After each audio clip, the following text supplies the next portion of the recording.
good, y'all? Welcome to my review of this week's episode of My Hero Academia Season 7. And man, what an episode this was. Mina got a big showcase this episode, man.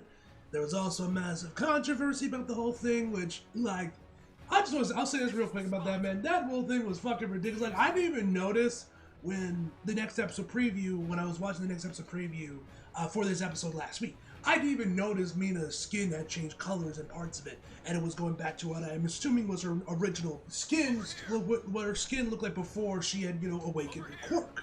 But, like, I didn't even know that everyone was bitching, like, why isn't she black? Where's the Mina? And I'm like, bro, she's Asian in Japan. Like, apparently a lot of people say Mina was black-coded, or a lot of people, like, headcanon her as black-coded or black, which, okay, fine, even though she's Asian, sure, but, like, so many people were so pissed off. I'm like, bro, do you forget she's Japanese?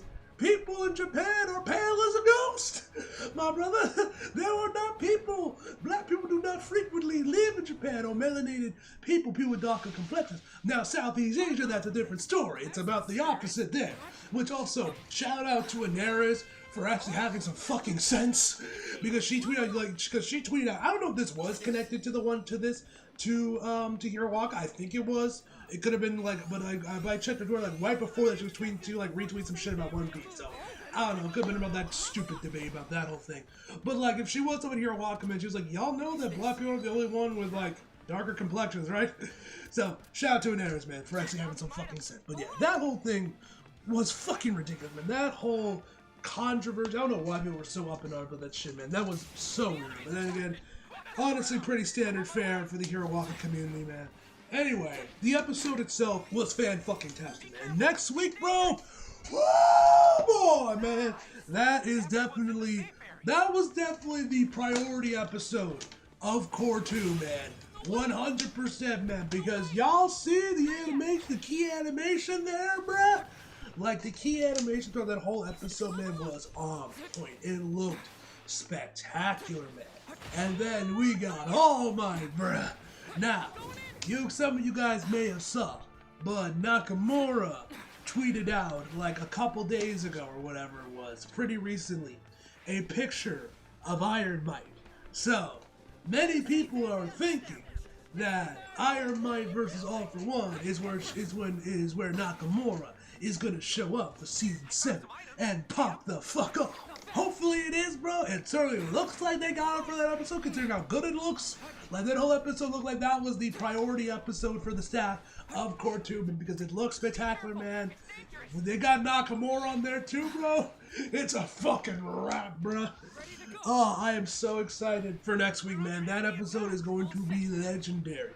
I'll call it right now. That will probably end up being a top 10 episodes of Hero Waka. Of Hero Walker, man. Like, that'll probably one of those episodes once again. This one wasn't. This was not another one where I'm like, this is the top 10 episode of the series. Like, I've been saying that a lot for these reviews, to be fair. But, yeah, man. Also, guys, I'm finally in Virginia now. We finally made back home. And, yeah, man. So, finally back here. I'm still kind of having to work with a jank setup till our stuff gets here, which hopefully by next week, for once the next episode airs, I'll be back and have my desk and everything back, man. But we'll have to wait and see on that. Anyway, ladies and gentlemen, let's just jump right into the actual episode. So we start the episode off right where we left off last with Sue talking and giving her theories as to why she thinks about Toga's powers, and she can't do the same thing that Twice can do by copying everyone's quirk. She can only really do it with Twice and Ochako. Now, once again, we get some, and then we kind of continue on from that.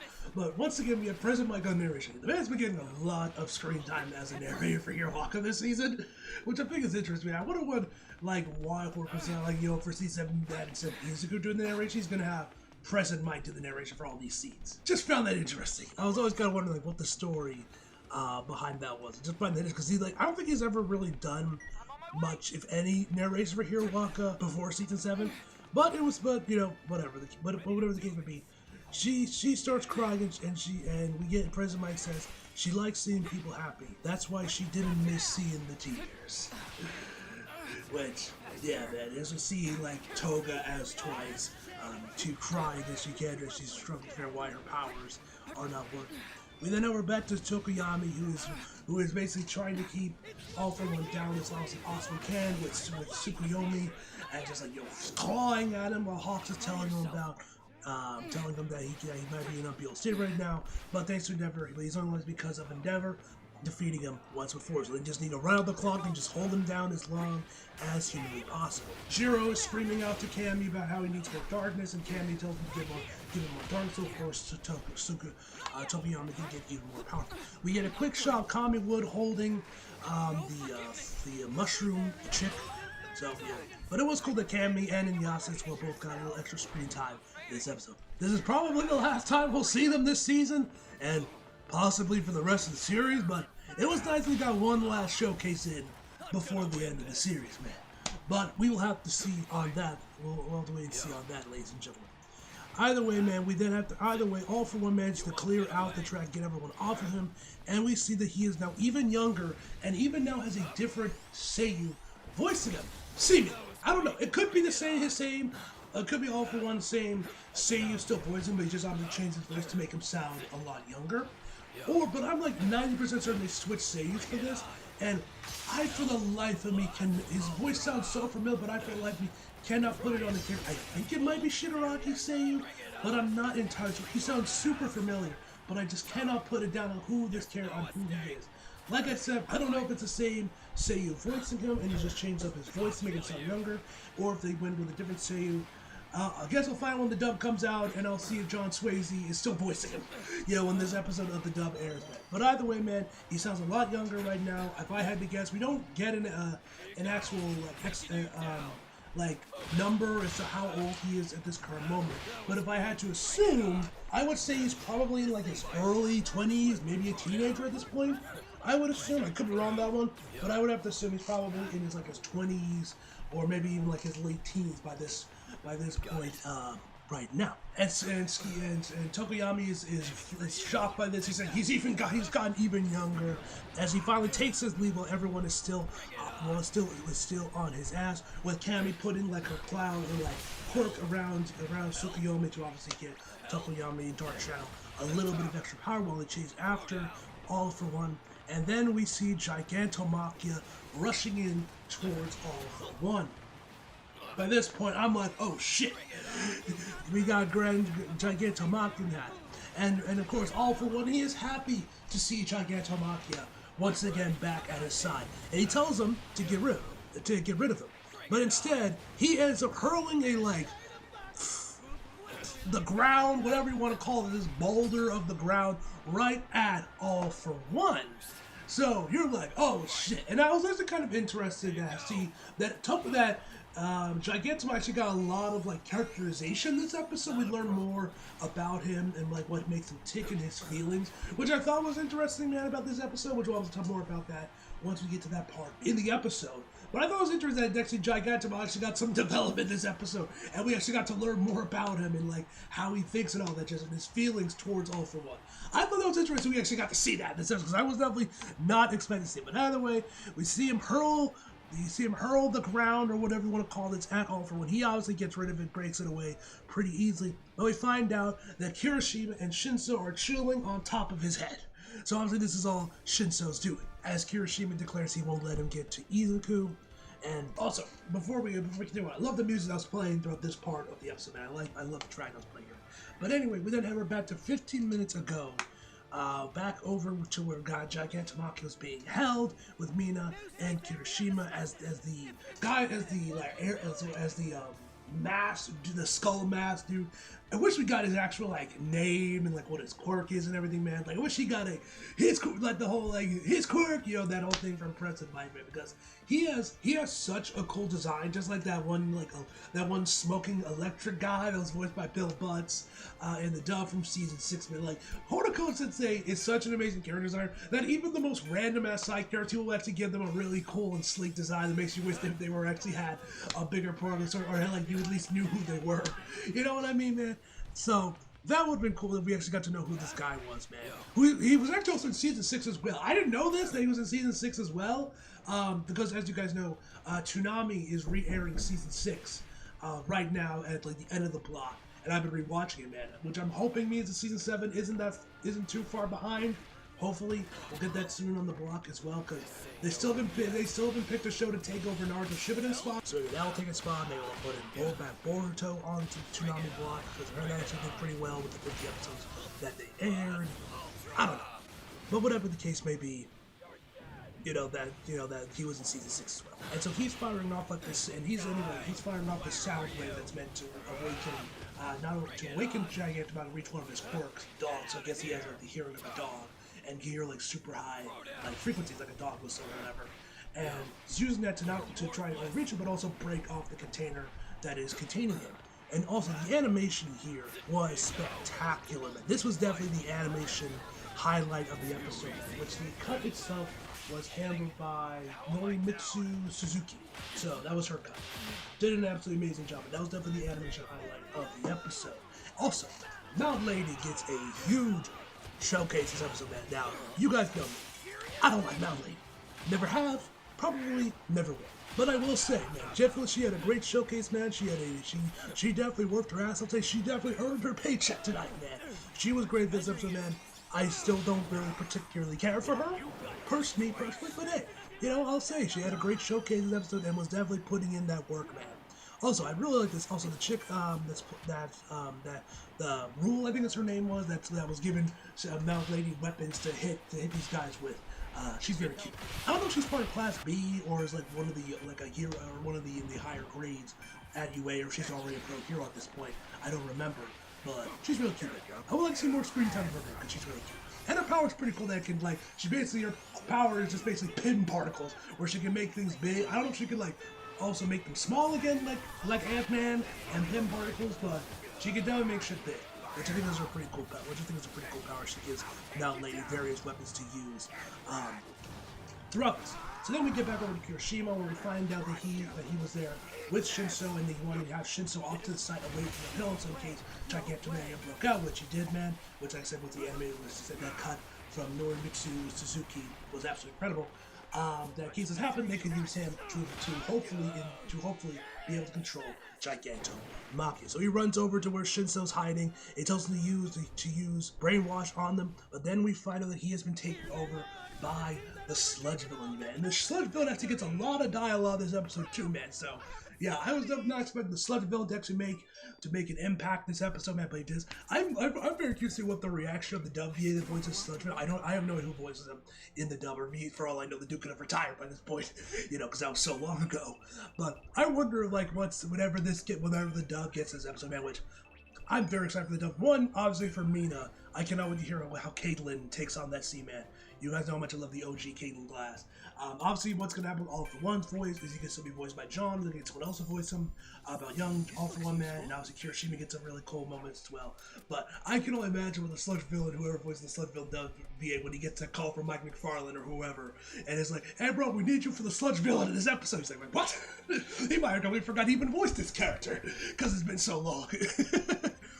But whatever the case may be, yeah, he takes over Shinso, and Kirishima, of course, tries to break him out, but as we found out with Izuku, that does not work. The dude even mentions Bakugo as well in the episodes. We get a little flashback back to that scene, which was nice, which was a nice callback to that, man. So Gigantomachia is now on the offensive as Mount Lady is on the ground, and then this is when we get to Mina's showcase, man. First of all, I love that they made her acid purple finally. Well, it's still white with like a purple hue to it, but I do like that they gave it back the purple that she actually has. Well, if you guys do not know, in the manga, her ass is like purplish. It's like this purplish color, while in the anime, it's just pure white.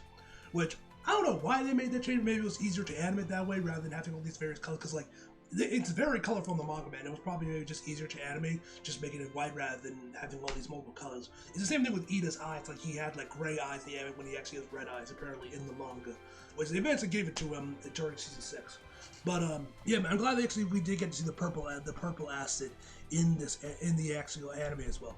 We see that she used an attack called Acid Man Alma, if I pronounce that right, which is actually strong enough to actually was able to melt through Gigantomachia's like skin or armor or whatever. And this is also when we start to see her like skin start to change colors again, when she starts to change color back to like what her, I'm assuming what's her normal skin tone before her quirk had awakened, which it seems to be due to dehydration. It seems like that's what's caused her to lose the purple and in return back to a, I guess, white color, pale color, whatever skin tone you want to call this type color. That's at least what I'm guessing at, man. I don't know if it's because if she uses her power, it dries the fuck out her skin, causing the color change, or if it's something else entirely causing it, man. Or maybe she's just like damaging herself by her acid being that strong, because you'll see she has like burn marks and such, what looks like burn marks all over her arms as well. So that could be a factor as well, man. But yeah, this is when her skin starts to change colors, man. And she says, back then I couldn't do much. A lot of people died and everything was destroyed. And then we find that we get a nice little flag that we didn't see before, where she actually went to Bakugo and Todoroki, asking them for how they trained, to how she can use that for her acid, which is really cool that she did that, man. I'm kind of shocked Bakugo even agreed to this, because you know how Bakugo is, man. I figured he would have told Mina to go fuck herself, but you know, it's cool that they actually did help her as well alongside Todoroki. But it is pretty cool that we see her. That we saw that. And then she continued on saying, because I didn't want it to happen again, to not be able to protect what's important to me. And then we get to the shot where she like shoves her hand into the sludge villain, filling him with acid, helping out Kirishima, man. The key animation here looked great, man. I didn't want it to happen again. And then the sludge villain starts to realize that she's using for advantage, the fact that he's all liquid. And eventually he's just like, fuck this, let's go, Shinso, and tries to run away. But then he just eventually just stops dead in his tracks.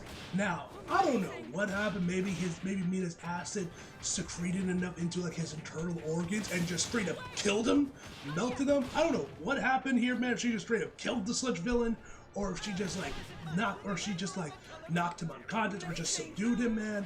Not entirely sure, but Mina could have might just killed this guy. Either way, man, the sludge villain eventually stops while on the run. And then, this is when it gets crazy. Where then she starts walking right back towards the skull mask dude, saying Shoji wasn't thinking about revenge. Which I was like, at this point I'm like, oh shit, Mina is out for blood. This is gonna go crazy. This is gonna be, insane. She is about to go on a rampage. Here, when she didn't end up going on no rampage, of course, man. I would love to see that, man. They're just going off on these guys, man. That would be cool, but hey, whatever. She said, I love Midnight's classes. And then we start getting overlays of like previous moments from throughout the series, like the whole scene where Odoraka's floating into the sky after Mina was once again confronting her about having a crush for Izuku back in season 3. Various other scenes as well, which I thought this looked really well. This looked really good as well. Having the overlays on top of it like a projector. Because I was weak, I understand fear. Because I'm weak, I want to get closer to others. You people and our people. That's just how we're made, isn't it? She declares to the villains. And we get the skull guy, he gets like a flashback to Reed Destro, which is cool to see him as well. And he says, no matter how much you shout, your voice will not reach him. He cannot be stopped. And then we see Shinso, is able to stop, is about to stop, Gigantomachia with, of course, Persona Core saying, look you, as all for one, and tells him to take out the guys in the sky, which he does. So, yeah. He eventually falls out there, and Mount Lei manages to catch him with her hands. Like I said, man, Mount Lei, she had a massive showcase this episode, man. She was definitely putting in the work this episode. So shout out to Mount Lei. This is after this, they take out all the villains, they subdue them, restrain them, and Mina finally starts to fall unconscious. But of course, she is caught by Kirishima and my fellow Mina shitters. It's time to rise up, ladies and gentlemen, as we finally got to the big moment between these two. Kirishima apologizes to her for being weak, and she says, I finally paid you back now. Referring to season 6 when Kirishima had to save Mina because she got scared when she saw Gigantomachia again. And then this is amazing. Kirishima says, you'll always be my hero, you idiot. I fucking love these two, man. These two are awesome. And then that's when we head over back with All for One. The others are still once again trying to stop it. Then we cut over to getting the commercial card, which is, I'm pretty sure this is the first time we've actually gotten Mina's commercial card here in this new style. And I think Shinso as well. But I could be wrong about Shinso, but I'm pretty sure this is definitely the first time we've gotten Mina's commercial card. So then Gigantomachia, like I said, he's just throwing shit at All for One, but he dodges it and manages to fire off that, like, light beam attack thing he does from his hand. I don't know if that actually has an official name yet. But fires off, of course. You have Hawks be like, oh shit, he attacked him. That means that brainwashing is not work, as you guys know. brainwashing can be deactivated by a light impact. So it's like, fuck, we just lost control of Gigantomachia.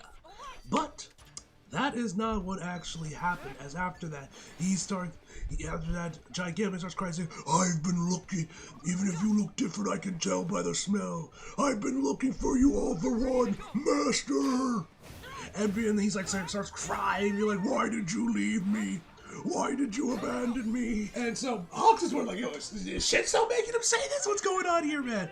Like but Brainwash has been reapplied, so like, what's going on here? We then get a flashback to All for One with Gigantomachia when he was a lot smaller than when he was sitting. He would still be like about as tall as All for One is.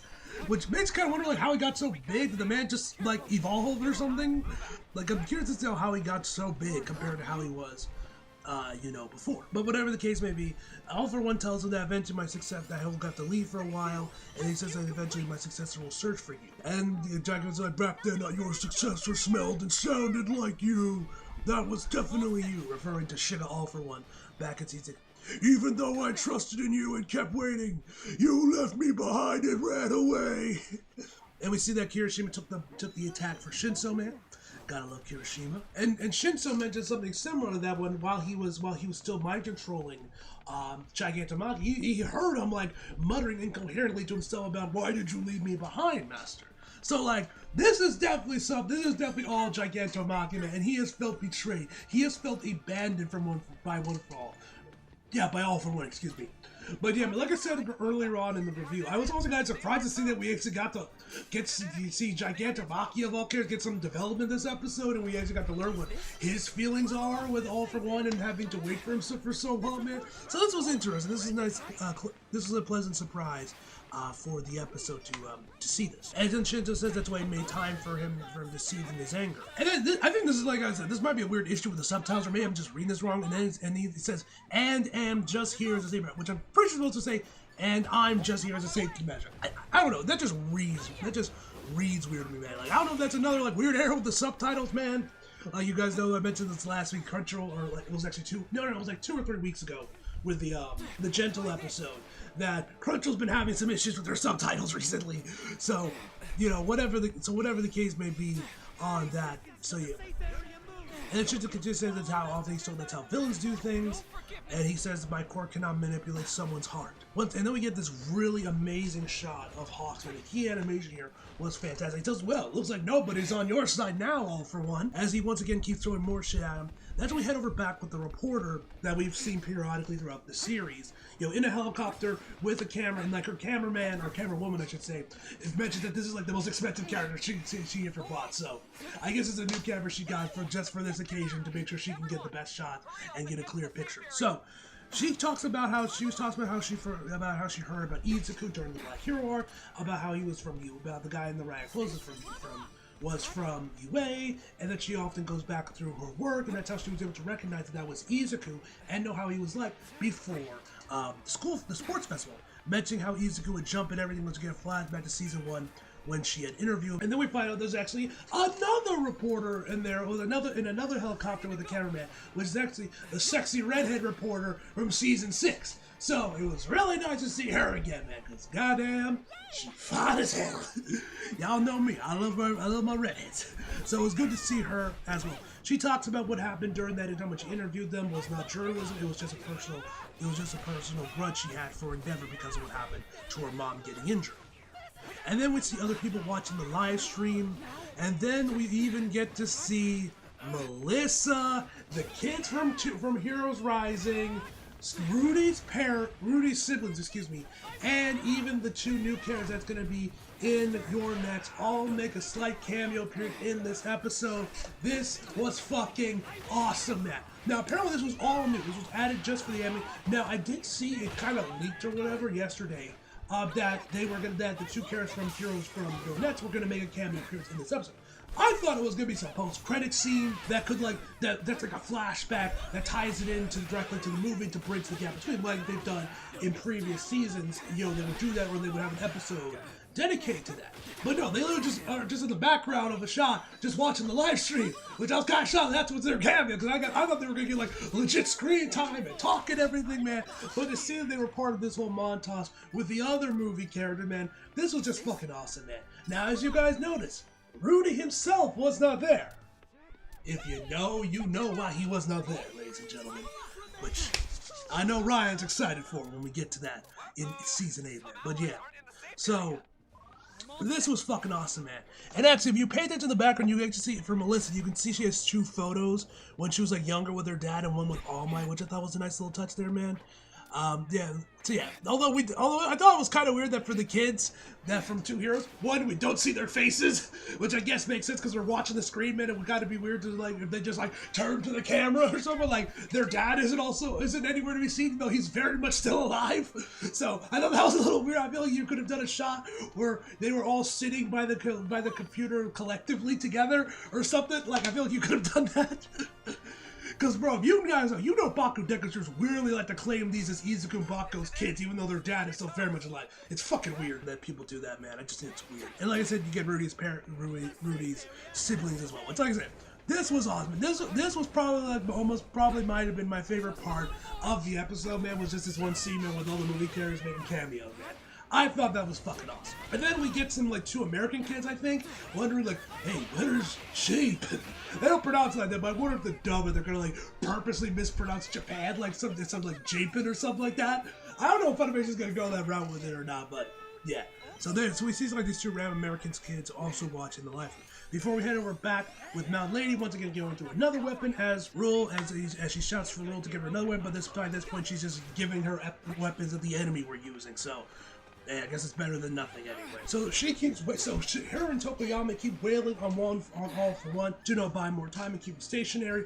But eventually, All For One has to create something that ends up taking a bite out of Mount Lady's side that subdues her for the rest of the episode. As everyone is shocked by this, as she falls down, bleeding with a massive chunk out of her. As he also fires another attack that takes that and manages to make Gigantomachia bleed and takes him out for the count as well. And this is another really big, really stand up for the animation here, is we actually get to see, first when we see that Mount Lady and Tokoyami were definitely doing a shit ton of damage to All For One, because we see the man has been reduced to like literally just muscles. We see like the muscles like regrowing and like reforming each other, the skin coming back on. Let's go rewind, man. It looked amazing, man. Like, nasty, but it looked really good, man. The animation here looked really, really good. The key animation right here looked really good on this part. He fires off another beam attack towards Hawks and Tokoyami that takes them both out. And then we see the bodies of all the fallen heroes with thunder and lightning in the background. Looked absolutely amazing, man. This looked absolutely amazing. And we see Hawks, or rather All For One, takes Hawks' quirk. Yes, he takes his wings, man. But we find out that but his wings didn't like regrow back to what they were previously. His wings were not at all affected by a rewind. So they're still definitely damaged, beaten up, and not at full capacity they were before Hawks fought Dobby. So he's basically stuck with the same thing that Hawks had to deal with throughout the rest of this season. Oh, and guys, also forgot to mention this earlier. I finally figured out who is the Seiyu for young All For One. It is the same Seiyu as Levi's. There you go. That's why he sounded so familiar. I do wonder if that means that Matt Mercer's finally going to make his Hiroaka debut. Yeah, if you guys did not know, Matt Mercer still has never appeared in Hiroaka up to this point. Which is kind of surprising that he's never made an appearance in the show yet at this current moment. He hasn't made an appearance. This is how I know. At least it's a name character. Maybe he did some background characters, for an episode while he was working on Attack on Titan or something, but he's never voiced any major main or like named character roles in Hiroaka. So hopefully this will finally be his time to shine, though, and we'll finally get to hear Matt Mercer in Hiroaka. Will that be the case? Will they get someone else to do it? We'll have to wait and see on that when the dub of this airs. Because you guys remember with the second All For One user, he's voiced by the same Seiyu as Gotaro, as I like to call him. And I thought, oh, maybe Matt Mercer will play him. It ends up being someone else. So hopefully this is when we finally get to hear Matt Mercer in Hiroaka, man. But we will have to wait and see on that. Anyway, as mentioned before, he gets Hawks' quirk, but it doesn't go back to its like peak form. It's still the same way as it was when Hawks was using it. He like dude, I guess this is how Rewind where he can like just like push out Hawks' sword out of his body, man, which I thought was kind of interesting. And then eventually and then right before he's about to toss him aside, Mineta, yes, ladies and gentlemen, Mineta actually gets some time to shine this episode, man. A lot of characters were getting their moment in the spotlight this episode, man. You gotta say what you were a Horikoshi Sensei as a writer and whatnot, man. You know, people gotta say, but like one thing he's always been great at is like showcasing the side characters in a series. I think he does a better job of that than like some other popular shonen mangakas, like maybe like Kishimoto, when it comes to showcasing the other side characters. Like, don't get me wrong, Naruto has amazing side characters and they get their time to shine. But a lot of that is kind of with like the fillers that they get their time to shine. Very rarely, there's only like a handful of characters that really got some really good screen time and time to shine from Naruto's canon material that were like, filler episodes or whatnot. Like, Shikamaru was obviously a big one, Rock Lee, of course, got his big moments, man. There was a handful, but then still have characters like Ino, or maybe this is, I've said this one, I haven't really watched Shippuden much, so this might have changed with Shippuden, but like Shinso never really got much time to shine, Ino never got much time to shine, Choji got his big moment during the, the Sasuke retrieval arc, man, and there's others as well, but Horikoshi, I think he's done a good balance of like making sure every character gets their moment gets, at least from Class A, gets their time to shine. And this was definitely Mineta's low-key, man. I was not expecting Mineta to actually get some cool points, man. And I can't wait to hear how Brina portrays this, man, because you guys went to Brina Palencia. But anyway, Mineta begs All For One to not take Dark Shadow from Tokoyami. He says, it'll just make you a cringy, delusional middle schooler. You gotta love Mineta, man. You gotta love Mineta. And if you want to steal something, take my papa. You'll get the coolest hairstyle ever. Don't take Dark Shadow from Tokoyami. As he sees, he's crying, man. The key animation on his eye looked really good, man. Art animation on this whole episode, man, was on point. We get this really nice shot of All For One kind of being like disinterested, like really, like who the fuck is this? With like a shot of like Jiro crying out that Jiro, all my friends were crying for a few episodes back, man. Storyboarding here looked fantastic. And he says the howling of the week as he just drops as he drops Hawks and then takes his lead and takes his lead. When we end the episode off with Hawks saying there is still hope, obviously referring to Iron Might as we see in the next episode preview, man. And I'm pretty sure I mentioned it at the start of the review, man. Or if it's not there, I mentioned in the reaction. But God, I am so hyped for next week, man. The art animation in this episode looks like it's gonna be insane. Especially for All Might, man. Whoa, did they show up big? And this looks like Nakamura's on this episode, man. Oh boy, am I hyped for next week, man. Next week looks like that is going to be the big Sakuga episode with the Cube Man in full force, popping the fuck off for Iron Might and All For One. I am hyped. That's going to be a glorious, amazing, spectacular episode, ladies and gentlemen. And yeah, that's all I got for you guys today.